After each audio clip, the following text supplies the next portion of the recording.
Oh, I'm no, you're good, fine. thank Hi, you. nice to meet you. Hi, meet you too. Where are you located? I live in Spain. Oh, nice. Very nice. That's that's a Yeah. that's on my list of places to go. Oh, really? Have you not been here before?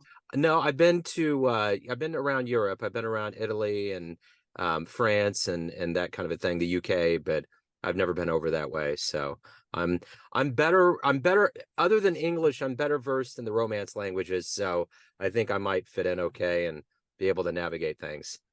So whereabouts are you in Canada? I'm in Kansas City, Missouri, this the right in the middle of America. Yeah, Yeah. yeah. So, well, hey, it's great to meet you. And I'd like to begin our conversation with what we've all lived through for the last 3.5 years or so, going through COVID. How did you get through it, and how has it changed you? Gosh, that's a really loaded question Hitting the ground because running. it was interesting because going into COVID, I actually found it really the first couple of weeks obviously a bit disorientating, but once I was in the flow of being just me and my son at home, I actually got to really like it. I felt that it was a really incredible time to just go inside, but I also really focused on my work at the time. So it was an opportunity to connect and really focus on my online work that I was doing at the time. And then it was actually coming out of COVID that it became a real shit show. um, it's not only really disorientated me, the relationship I was in during COVID fell away. I then got into a huge fight with my ex-husband around my son. We then ended up going to court, and I had to deal with a lot of not only the relationship completely and utterly falling apart, but also that was two of them. The Yeah. relationship I was in with somebody at the time, but also now with my ex. And dealing with betrayal around people that I thought were on my side, actually taking his side and actually standing up in court and um, having their voice heard on how I was neglecting my son. So for me,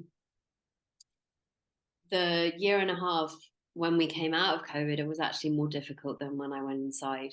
Yeah. Um, and I slowly started to find my feet, but it was tough. The first 6 months when we came out was really really tough. But now looking back on that, I see it as it was an initiation into becoming the woman I am today.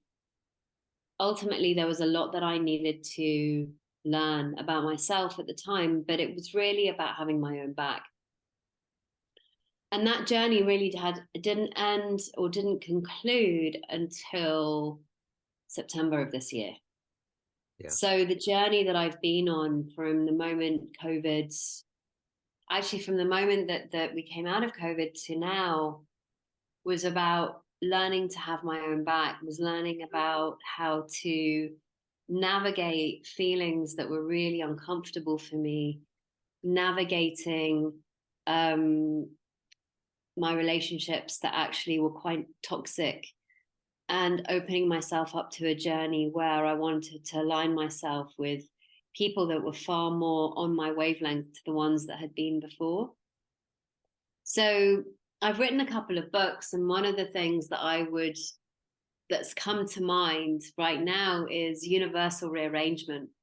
When the universe just throws you into a situation that you at the time didn't really understand, but you're in it and you're just, treading water, to just rearrange the entire cosmos of your life, to how you show up in it, to who shows up in it with you, and how you create what you want and desire.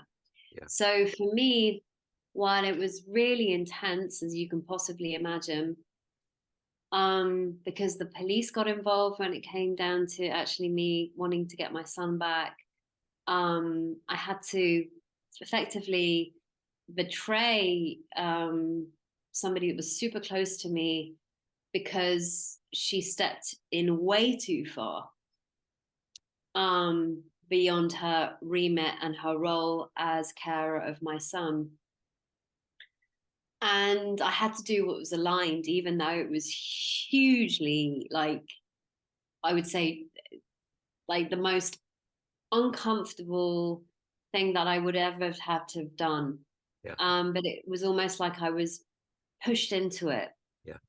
Yeah. I either jumped or things would have stayed the same, and I had the possibility of losing my son to my ex-husband, who would have taken him to the States. So it was yeah, wow, what a start. Baptized by fire, absolutely. No, but it sounds like there were silver linings that went into all of this. That, you know, I mean, I think that's the one thing about COVID, is that we all had journeys of self-discovery, and it manifested in very different ways.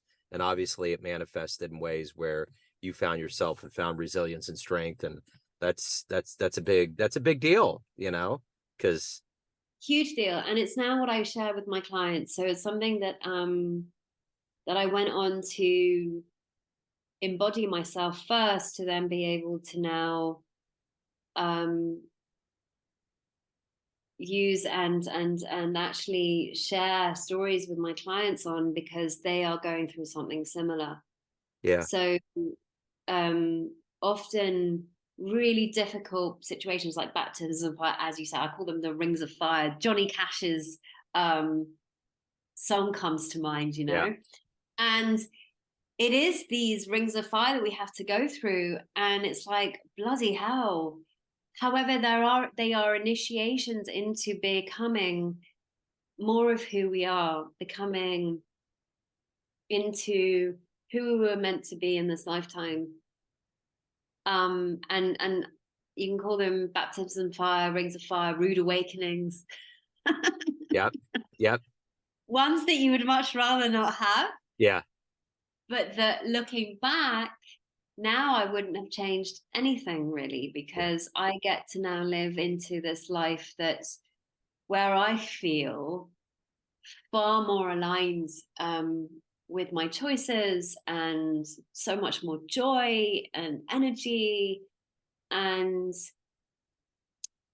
really the line of thread for me was moving from self-abandon into deep appreciation of myself and an unshakable trust in my choices. So it's created massive solid, like a real solid foundation by which I can live my life from and model that to my son. absolutely. So let's get to the heart and soul of what you do on a daily basis. I'm going to put you in front of a bunch of third grade students. One of the kids looks up, it's career day, and they were like, "Hey, what do you do for a living?" How do you I answer love that that. child? Well, it's funny you should mention it, because my son, when he came home about a year ago, he had to describe what I did, and he left me blank. And he's 8. Yeah, So there you go. what I do, well, at the moment, I'm gathering with women. We get together and we go on a journey. So they are at point A. So point A for them is, you know, if it was going to be the island that they're on, point A is people pleasing. So point A is where they neglect their needs for fear of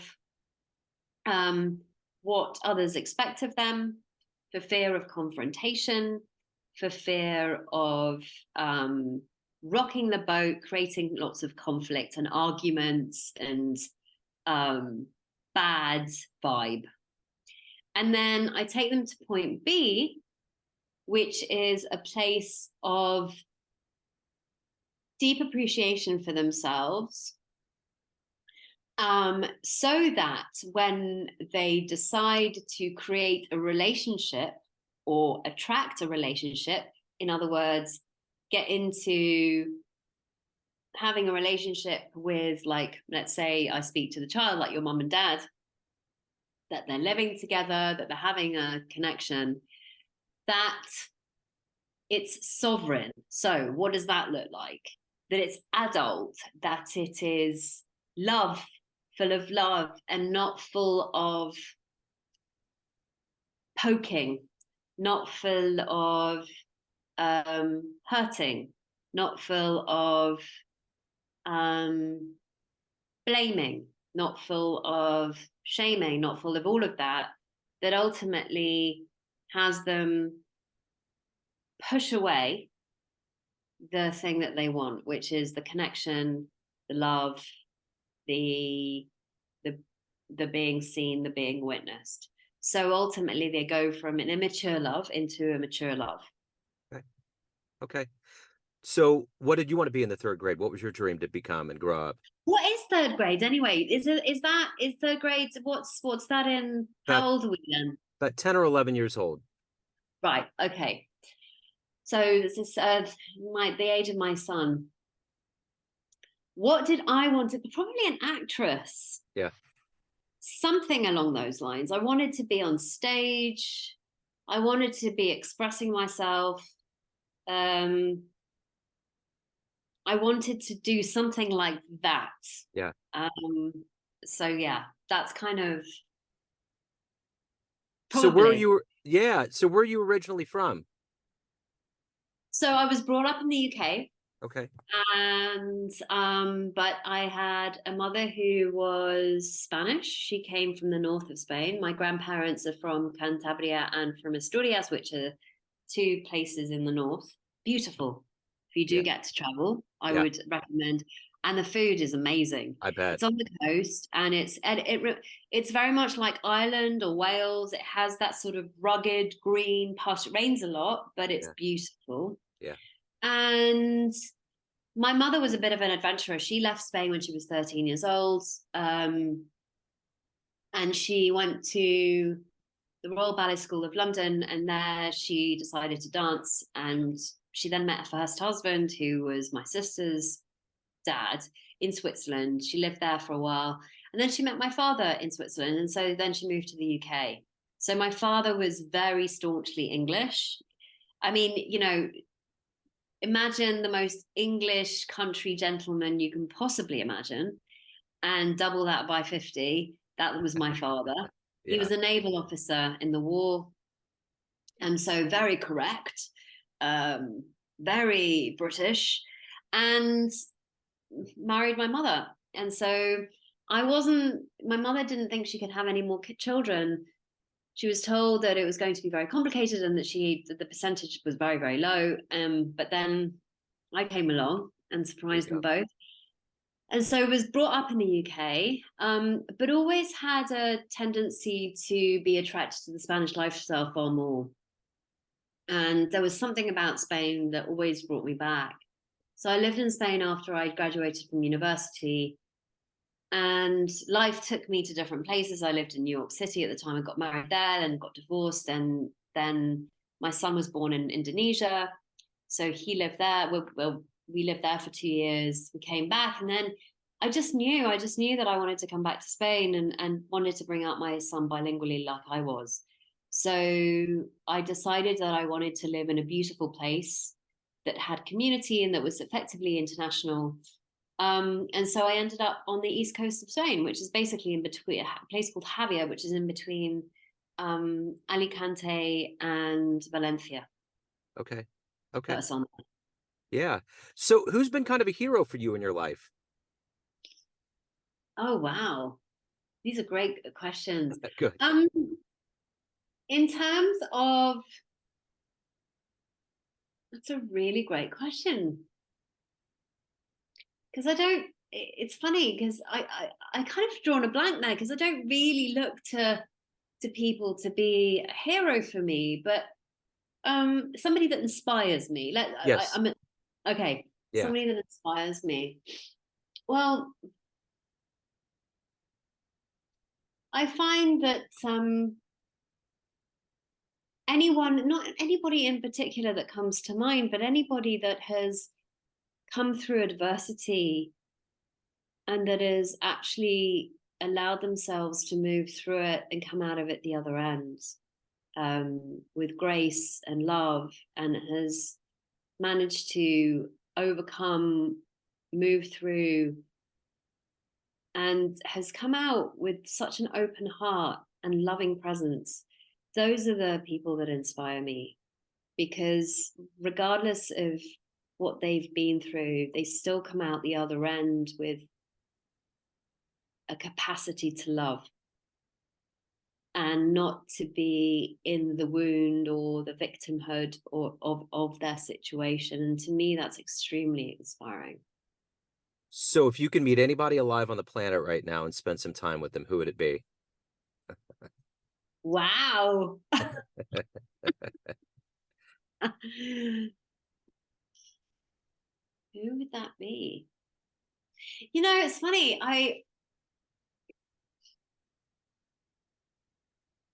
think I would really be moved by somebody like superstar, um, somebody like David Beckham Yeah.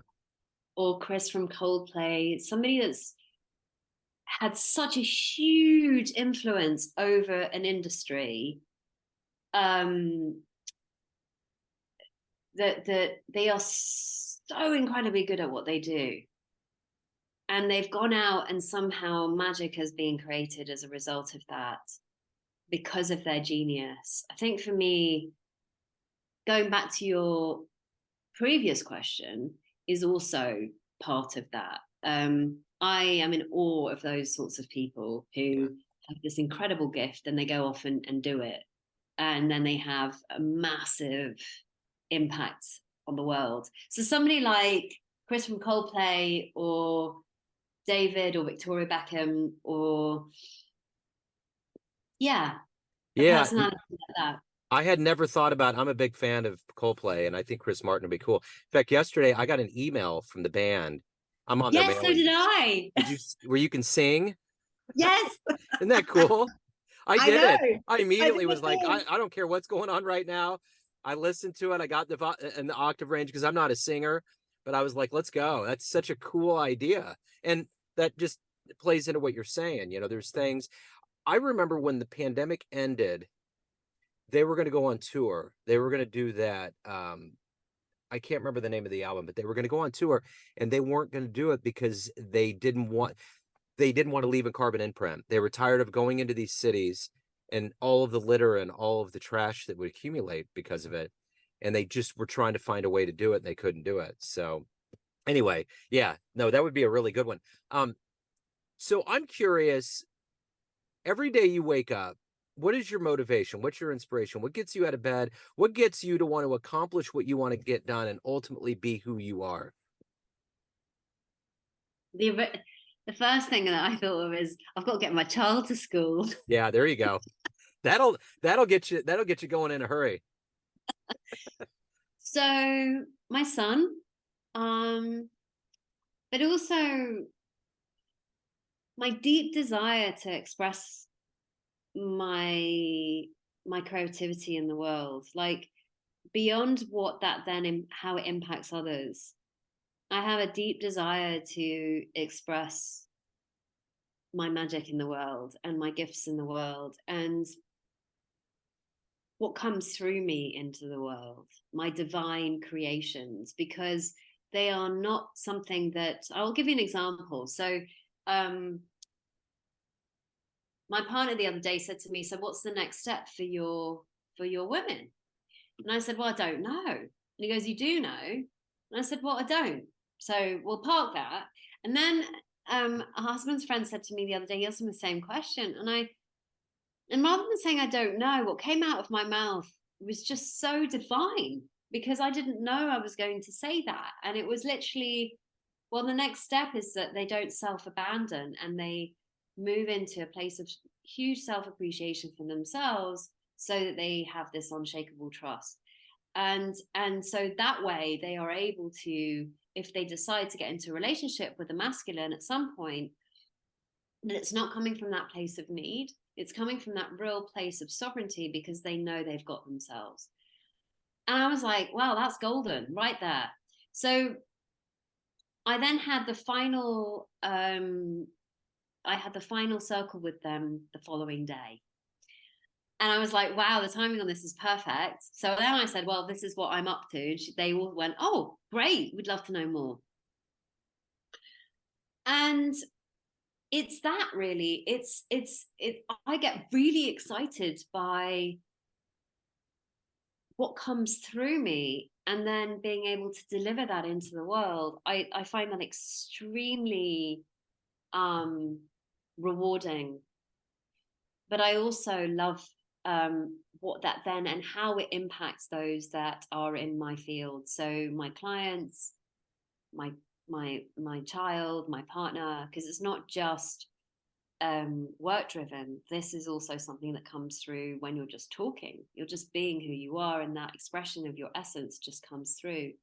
So I have a deep desire to impact. I also have a deep desire to express that what I would call unique divine creation that comes through me into the world, and how that impacts others.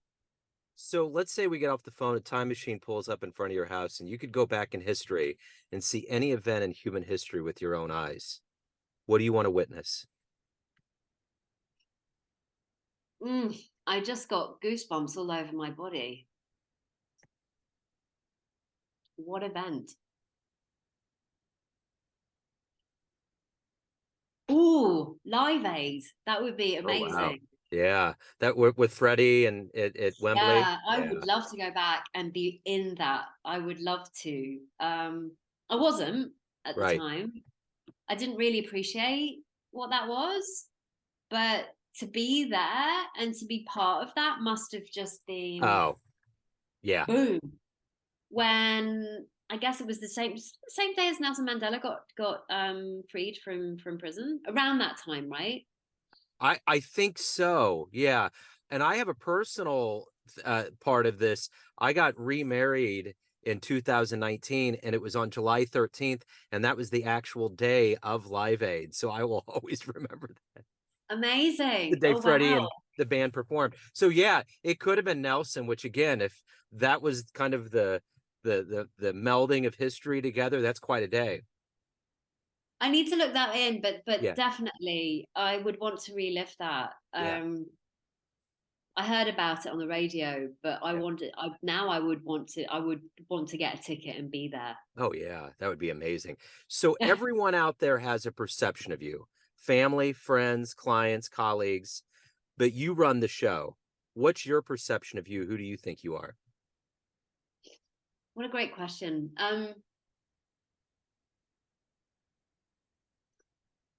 If I were to describe myself, I would say that I am an extremely powerful, soulful woman who has, with a big, big heart, um, eloquent, graceful, and a really great sense of humor. I can also be extremely grumpy, and and yet um, I would say I'm very dynamic as well. But yeah, I would say that I have a really big heart, um, but that I'm all, but also I'm very gifted in being able to communicate and be in the world. What's the best advice you've ever gotten?